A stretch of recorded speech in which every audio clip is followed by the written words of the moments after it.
Assalamualaikum warahmatullahi wabarakatuh. Mohon izin Bu, kami dari kelompok 6 yang beranggotakan Nurul Bella Fitriani NPM 21010073 dan Doni Fikri NPM 1901010129. Di sini kami akan mempresentasikan mengenai praktik negosiasi efektif. Apa itu negosiasi? Negosiasi merupakan proses untuk mencapai kompromi atau kesepakatan dengan menghindari argumen dan pertikaian. Kemudian dalam setiap perselisihan, wajar jika setiap orang ingin mencapai hasil terbaik bagi posisi mereka atau mungkin organisasi yang mereka wakili. Tujuannya untuk mencapai kesepakatan bersama yang menguntungkan, bukan untuk menang. Yang dimaksud negosiasi efektif adalah metode yang digunakan untuk menyelesaikan perbedaan. Negosiasi yang efektif dapat menghasilkan hasil yang lebih baik bagi semua pihak untuk membangun hubungan bisnis yang kuat dan menciptakan peluang untuk kerja di masa depan. Oleh karena itu, penting bagi kita untuk mengembangkan keterampilan negosiasi yang baik. Praktik negosiasi yang pertama, melakukan persiapan. Negosiator yang melakukan persiapan dengan lebih baik akan mewakili banyak keuntungan, termasuk kemampuan menganalisis penawaran pihak lain secara lebih efektif dan efisien. Kemudian memahami tingkat proses pembuatan konsesi dan mencapai tujuan negosiasi. Persiapan yang baik berarti memahami tujuan dan kepentingan sendiri, serta mampu mengartikulasinya kepada pihak lain dengan baik. Kemudian negosiator perlu memiliki persiapan yang baik saat memulai negosiasi dan melakukan perencanaan yang lebih untuk setiap tahap negosiasi akan membuang-buang waktu. Kemudian jauh lebih baik apabila negosiator melakukan persiapan dengan memahami kelebihan dan kekurangannya, kebutuhan dan minat situasi pihak lain sebaik mungkin. Kemudian langkah yang kedua, diagnosis struktur negosiasi. Negosiator harus dengan sadar memutuskan apakah mereka menghadapi negosiasi distributif, negosiasi integratif, atau campuran keduanya, dan memilih strategi taktik yang sesuai. Kemudian untuk menggunakan taktik dan strategi yang tidak sesuai akan memberikan hasil negosiasi yang tidak optimal. Begitupun menggunakan taktik integratif dalam situasi distributif tidak akan memberikan hasil-hasil yang optimal. Perlu diingat bahwa banyak negosiasi akan mengandung campuran elemen distributif dan integratif. Yang penting untuk berhati-hati saat melakukan transisi antara fase-fase ini dalam negosiasi yang lebih luas, karena salah langkah dapat berbagai transisi membingungkan pihak lain. Namun terkadang akomodasi, kemudian penghindaran dan berkompromi dapat menjadi strategi yang tepat. Kemudian langkah yang ketiga, identifikasi batna. Negosiator tanpa batna yang kuat akan kesulitan dalam mencapai kesepakatan yang baik, karena pihak lain akan mencoba untuk mendorong mereka secara agresif, dan oleh karena itu mereka akan terpaksa menerima kesepakatan yang kemudian dirasa mengecewakan. Kemudian yang harus dilakukan negosiator terkait batna, yang pertama mengawasi dengan seksama untuk memahami dan mempertahankan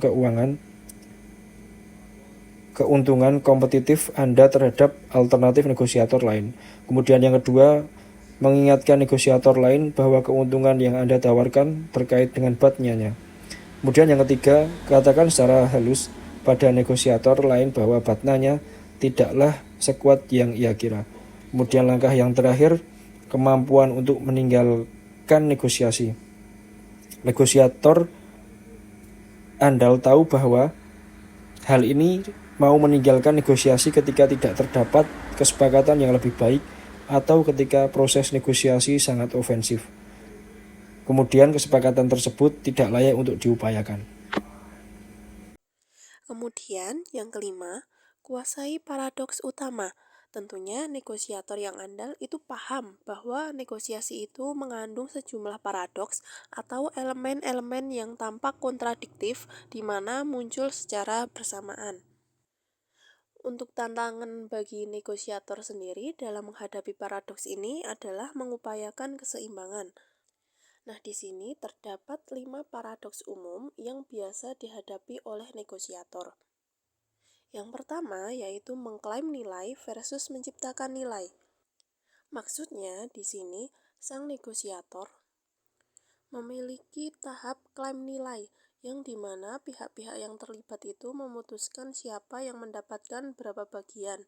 Namun juga banyak negosiasi yang memiliki tahap penciptaan nilai yang dimana pihak-pihak yang terlibat itu bekerja sama dengan mengembangkan sumber-sumber daya dalam negosiasi.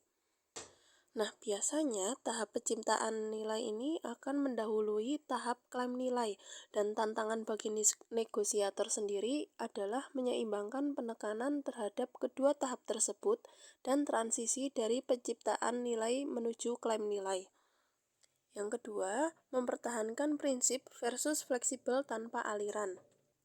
Nah, di sini di satu sisi negosiasi yang efektif itu memerlukan pemikiran dan pemahaman fleksibel bahwa penilaian terhadap satu situasi itu mungkin perlu disesuaikan ketika muncul informasi baru. Nah, di sisi lain, prinsip inti itu bukanlah salah satu hal yang dapat diubah dengan mudah ketika melakukan negosiasi itu sendiri. Negosiator yang efektif tentunya sangat peka terhadap perbedaan prinsip, di mana ketegasan itu sangat penting, dan isu-isu lain di mana kompromi atau akomodasi itu merupakan jalan terbaik menuju hasil yang dapat diterima secara mutual. Yang ketiga, mempertahankan strategi atau mengejar pilihan baru. Tentunya informasi baru itu seringkali muncul pada saat proses negosiasi, dan negosiator perlu untuk menghadapi paradoks antara mempertahankan strategi yang telah mereka siapkan atau mengejar peluang baru yang muncul selama proses tersebut. Yang keempat, jujur dan terbuka versus tertutup dan tidak transparan. Paradoks ini mengenai dilema kejujuran sang negosiator, mengenai seberapa terbuka dan jujur mereka terhadap pihak lain. Namun jika mereka benar-benar terbuka dan memberitahukan segalanya kepada pihak lain, justru memiliki resiko yang dimanfaatkan oleh pihak lain tersebut. Perlu diketahui bahwa terlalu banyak pengetahuan dalam mengenal kebutuhan pihak lain itu justru dapat memberikan hasil negosiasi yang tidak optimal. Dan di sisi lain, sepenuhnya tertutup terhadap pihak lain itu juga tidak hanya memberikan efek negatif terhadap reputasi, tetapi juga merupakan strategi negosiasi yang tidak efektif karena tidak memberikan informasi yang cukup untuk menciptakan dasar bagi sebuah kesepakatan. Yang kelima adalah kepercayaan versus ketidakpercayaan. Ini adalah paradoks negosiator dalam menghadapi dilema kepercayaan, yang dimana jika negosiator bila mempercayai segala hal yang dikatakan oleh pihak lain, itu akan mudah dimanfaatkan oleh pihak lain. Nah, di sisi lain, negosiator yang tidak mempercayai apapun yang dikatakan oleh pihak lain tersebut justru akan kesulitan dalam mencapai kesepakatan. Oke, praktik negosiasi yang efektif selanjutnya yang keenam ada mengingat hal yang tak berwujud. Di sini, hal-hal yang tak berwujud ini seringkali mempengaruhi negosiasi secara negatif dan seringkali muncul di luar sepengetahuan sang negosiator itu sendiri. Nah, cara terbaik untuk mengidentifikasi keberadaan faktor yang tidak berwujud itu sendiri adalah mencoba untuk melihat apa yang tidak terlihat. Terdapat dua cara untuk mengetahui faktor tak berwujud yang dapat mempengaruhi pihak lain, yaitu yang pertama adalah dengan memberikan sebuah pertanyaan. Nah, pertanyaan ini harus dapat mengungkap mengapa ia tetap bersikukuh pada titik tertentu. Penting untuk diingat bahwa emosi atau nilai yang kuat adalah akar dari faktor-faktor tidak berwujud, sehingga mengungkap faktor yang tidak berwujud itu dapat menghasilkan diskusi beragam, ketakutan, atau kecemasan. Tentunya, proses pemberian pertanyaan ini juga harus halus dan bersifat informal. Namun, jika pertanyaannya bersifat agresif, hal itu tidak hanya akan membuat pihak lain bersikap defensif, tetapi juga akan menambah faktor tidak berwujud lain pada negosiasi. Untuk cara kedua adalah dengan mengajak pengamat atau pendengar dalam negosiasi. Di sini, pendengar mungkin dapat membaca emosi atau perilaku nonverbal pihak lain yang berfokus pada masalah-masalah penghambat atau mencoba untuk melihat sudut pandang dari pihak lain dan menempatkan dirinya pada posisi pihak lain. Hal ini dapat membantu untuk memfokuskan kembali diskusi untuk mengungkap faktor-faktor yang tidak berwujud dan mengembangkan pertanyaan atau tawaran baru. Di sini negosiator harus mengetahui 3 jenis koalisi dan dampak potensialnya. Yang pertama, koalisi yang melawan, kedua, koalisi yang mendukung, dan yang ketiga adalah koalisi bebas yang tidak terdefinisikan, yang mungkin mendukung atau bahkan melawan. Tentunya negosiator yang andal itu harus menilai keberadaan dan kekuatan koalisi serta berusaha untuk menangkap kekuatan koalisi yang menguntungkan baginya.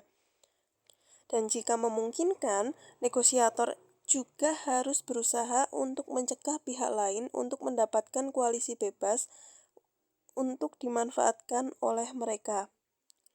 Sang negosiator juga harus tahu ketika ada koalisi yang melawan atau mendukungnya serta berusaha untuk menangkal pengaruhnya.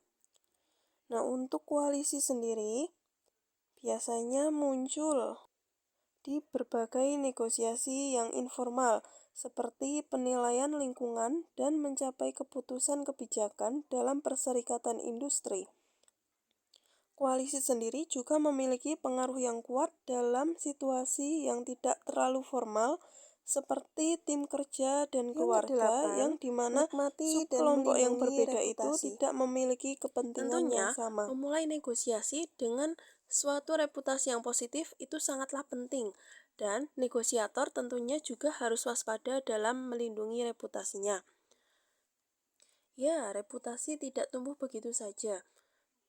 Di sini, negosiator perlu untuk dapat membentuk dan mengasah reputasi mereka sendiri dengan bertindak secara konsisten.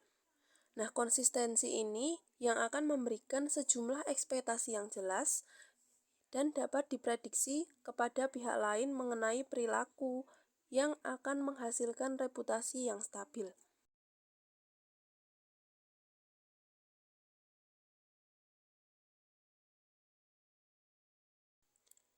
Yang kesembilan, ingat bahwa rasionalitas dan keadilan itu bersifat relatif.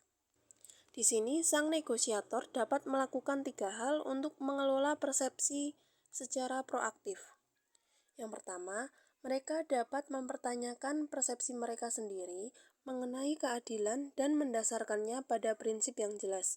Yang kedua, mereka dapat menemukan tolok ukur eksternal dan contoh yang menyatakan hasil-hasil yang adil. Yang ketiga, negosiator juga dapat menjelaskan definisi keadilan yang diyakini oleh pihak lain dan terlibat dalam dialog untuk mencapai konsensus mengenai standar keadilan apa yang berlaku dalam situasi tersebut.